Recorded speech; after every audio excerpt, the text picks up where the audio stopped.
మనకి సమ్మర్‌లో ఒక ఫ్రై, చారు ఉంటే కడుపు నిండా భోజనం చేసేస్తాం కదండీ! ఇప్పుడు నాకు 3 కూర అరటికాయలు దొరికాయన్నమాట. తెలిసిన వాళ్ళు ఇచ్చారు. వాటిని తొక్కంతా తీసేసుకొని సాల్ట్ వాటర్‌లో నానేసుకోవాలండి. సాల్ట్ వాటర్‌లో ఎయకపోతే కొంచెం కలర్ మారి నల్లగా అయిపోతాయన్నమాట. చిన్న చిన్న ముక్కలుగా కట్ చేసుకొని సాల్ట్ వాటర్‌లో వేసేసుకున్నాను. ఇప్పుడు పోపు కోసం కొంచెం కళాయిలో ఆయిల్ వేసేసుకొని, పోపు దినుసులన్నీ వేసుకొని, సన్నగా తరిగిన అరటికాయ ముక్కలు కూడా వేసుకొని తిప్పుకుంటూ వేయించేసుకోవాలి. కొంచెం సాల్ట్ వేసేసుకోవాలి. అరటికాయ ముక్కలు అడుగంటుతూ ఉంటాయండి. మధ్య మధ్యలో కలుపుకుంటూ కొంచెం పసుపు వేసేసుకొని, అలా వేగాక కారం కూడా వేసేసుకొని, పైన కొంచెం కరివేపాకు వేసుకుంటే స్మెల్ బాగుంటుంది. కొంచెం మసాలా వేసుకొని, ఫైనల్‌గా కొత్తిమీర వేసుకుంటే అంతేనండి. అరటికాయ ఫ్రై రెడీ అయిపోతుంది. ఇప్పుడు పచ్చిపులుసు పోపు వేసుకున్నాను.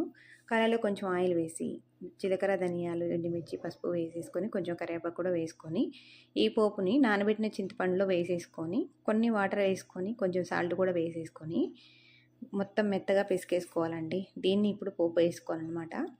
పోపు కోసం కొంచెం కళాయిలో ఆయిల్ వేసేసుకొని, ఇలా మొత్తం మెత్తగా పిసికేసినాక పోపు కోసం కొంచెం ఆయిల్ వేసుకొని, జీలకర్ర, ధనియాలు చిటపటలాడాక ఎండుమిర్చి, కరివేపాకు, పసుపు వేసేసి, ఇప్పుడు ఈ పోపులో పిసుక్కున్న పచ్చిపులుసు కూడా వేసేసుకొని వడకట్టేసుకోవాలండి. సన్నగా తరిగిన ఉల్లిపాయలు కూడా వేసుకుంటే అంతేనండి. ఇది మా నాన్న నేర్పించిన పచ్చిపులుసు చాలా టేస్టీగా ఉంటుంది. తప్పకుండా ట్రై చేసేయండి.